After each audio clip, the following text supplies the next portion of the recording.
அந்த அந்த chorus singers கூட அவன் ஜாயின் பண்ணிட்டாங்க ஆக்சுவலாக. ஸோ டெய்லி வர ஆரம்பித்தாங்க. எங்கள் நட்பு அப்படியே தொடர்ந்து கடைசியில் லவ்லாம் சொல்ல முடியாது ஆக்சுவலாக. எனக்கு ரொம்ப அலைன்ஸ் பார்த்தாங்க ஆக்சுவலாக, பொண்ணு பார்த்தாங்க. பட் எனக்கு நம்ம அழகுக்கு யாருங்க வருவா? சொல்றீங்க இல்லை இல்லை, ஒரு பெண்ணுக்கு வந்து லைக் என்னதான் வந்து மியூசிக் டைரக்டராக இருந்தாலும் ஹஸ்பண்டு, என்னதான் வந்து கார் வச்சுருந்தாலும் ரோல் சைஸ் வச்சுருந்தாலும், பட் முக்கியமாக அவங்க பார்க்குறது வந்து எல்லையும் தாண்டி அவர் கொஞ்சம் அழகாகவும் இருக்கணும். ஒரு முக்கியமான பாயிண்ட் இருக்குது ஆக்சுவலாக. பட் எனக்கு உண்மையாக சொல்லப்போனால் ஒரு எப்படி எங்கள் அம்மா அப்படியே ஒரு 15-20 பொண்ணு கூட பார்த்துருப்பாங்க ஆக்சுவலாக.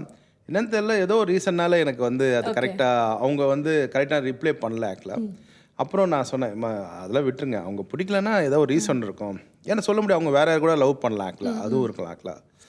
அப்புறம் நான் சொன்னேன், நம்ம அப்பா ட்ரிப்பில் ஒரு பாப்பா, அதே பாப்பா. ஆமாம், அதே பாப்பா. அப்போ அவங்களுக்கு 24 ஆயிடுச்சு, எனக்கு 26 ஆயிடுச்சு.